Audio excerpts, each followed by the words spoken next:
सारी दुनिया विश्राम कर रही थी, आराम कर रही थी। उसी समय कि जोग लगन ग्रहवार तिथि सकल भय अनुकूला चर अरु अचर हर्ष जुत राम जन्म सुख मूल।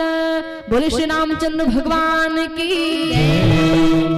सारे मुहूर्त शुभ घड़ियां एकत्रित हुई और आज दोपहर में ठीक 12 बजे मां कौशल्या के आंगन में जगत पिता परमात्मा का प्राकट्य होता है। प्रेम से बोलेंगे श्री बिहारी सरकार की। अच्छा, जब कोई बालक प्रकटे तो यह भाव मन में होता है ना कि छोटा सा होगा, नन्हा सा होगा, प्यारा सा होगा। मैया कौशल्या भी यही सोची थी कि लाला होगा, पुत्र होगा, लेकिन यहाँ तो सब कुछ उल्टा हो गया। ये बालक बन के आने चाहिए थे छोटे से रूप में, लेकिन यहाँ ये 4 भुजा धारण करके प्रकटे। मैया ने देखा, देख के घबरा गई, कहते प्रभु आप क्या ये रूप धारण करके आए हो?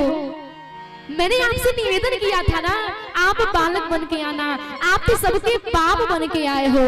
4 भुजा वाला बेटा देखा है किसी ने? तो मैया का निवेदन सुन करके राघव जी छोटे से बालक बन गए और राघव जी मैया से कहते मैया अरे जल्दी से दरवाजा खोल दे, पूरी अयोध्या इस इंतजार में है कब खुशखबरी सुनाई जाए। मैया ने कहा प्रभु दरवाजा तो खोल दूंगी, परंतु बालक हुआ तब तो कहूंगी कि बालक हुआ है। क्योंकि जब बालक होता है ना तो उसके शरीर पे एक जोड़ी वस्त्र भी नहीं होता है, वो निर्वस्त्र आता है। आप देखो आंखों में काजल, घुघराले बाल, इतने सुंदर सुंदर वस्त्र धारण करके आए हो, ऐसा लग रहा है ना आप प्रकटे नहीं बल्कि साधन करके अपने विवाह में जा रहे हो। अरे आपका प्राकट्य हुआ है, सबसे पहले आपको कपड़े उतारने पड़ेंगे। अब राघव जी कहते मैया ये भी करना पड़ेगा? बोले बिल्कुल करना पड़ेगा। अब हमारे प्रभु निर्वस्त्र हो गए। अब फिर से राघव जी कहते मैया अब तो दरवाजा खोल दे, तो निर्वस्त्र हो गया हूं ना। मैया कहती अभी भी नहीं खोल सकती। बोले क्यों नहीं खोल सकती? मैया कहती हैं राघव जी जब बालक होता है ना तो बताना नहीं पड़ता बालक हुआ है, उसका रुदन, उसका रोना बता देता है कि बालक हुआ है। आप देखो कैसे खिलखिला करके हंस रहे हो, अरे आपका प्राकट्य हुआ है इसलिए आपको रोना पड़ेगा। अब इतना वचन सुनते हैं कि सुनी वचन सुजाना रोतन ठाना हुई पलक सुर भूपा यह चरित जगावै हरि पद पावै तेन परहि भव गोपा। सुनी वचन सुजाना रोतन ठाना हुई पलक सुर भूपा यह चरित जगावै हरि पद पावै तेन परहि भव गोपा। तेन परहि भव गोपा, तेन परहि भव हरे सरकार की। आइए इसको पूरा करते हैं।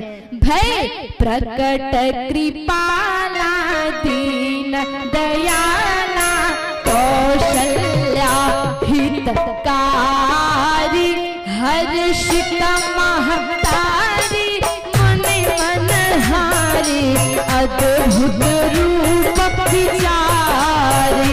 भय प्रकट कृपाला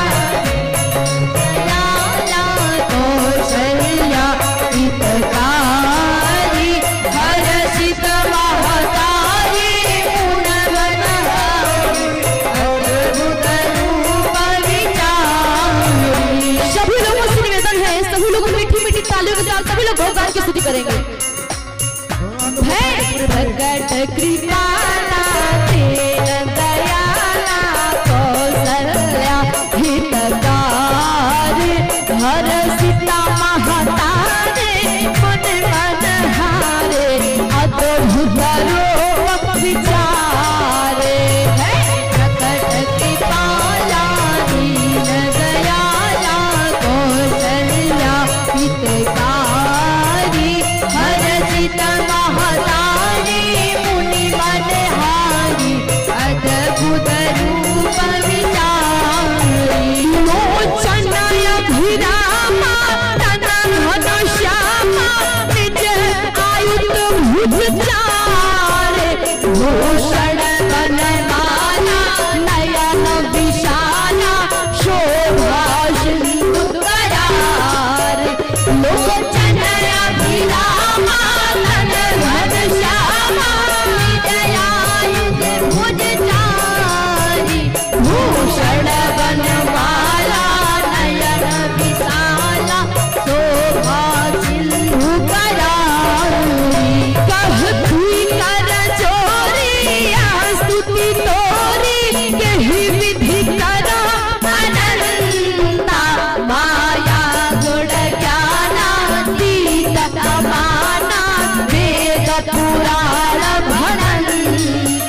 दुहाई बात बुझाई चहिता सुना केवल माता मुनि बोली सोमती डोली तजब कात यह रूपा की जैसी सुलीलायति प्रियसीला यह सुख परमयनूपा सुन भजन सुनाना रोदन ठाना हुई बालक सुरभूपा यह नर नर गावै हरि पद पावै तेन परहि भव कृपा तेन परहि भव कृपा तेन परहि भव कृपा तेन परहि भव कृपा।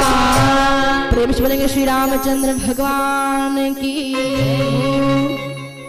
जब महाराज दशरथ ने सुना कि महल में पुत्र रत्न की प्राप्ति हुई है, खुशी का ठिकाना नहीं रहा, आनंद समुद्र में डूब गए। वो स्वामी जी कहते हैं कि दशरथ पुत्र जन्म सुनी काना जन्म सुनी हो दशरथ पुत्र जन्म सुनी काना जन्म सुनी काना जन्म सुनी हो ललना माना ब्रह्मानंद समाना जन्म सुनी हो ललना माना ब्रह्मानंद समाना जन्म सुनी हो ललना माना ब्रह्मानंद समाना जन्म सुनी हो।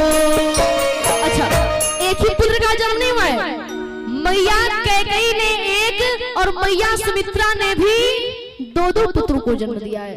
तो आइए सब मिलकर के मंगल गीत गाते हैं। मेरी माताओं से निवेदन है तालियों के साथ हमारा साथ दें कि मंगल वाद मधुमास नवमी तिथि खासन हो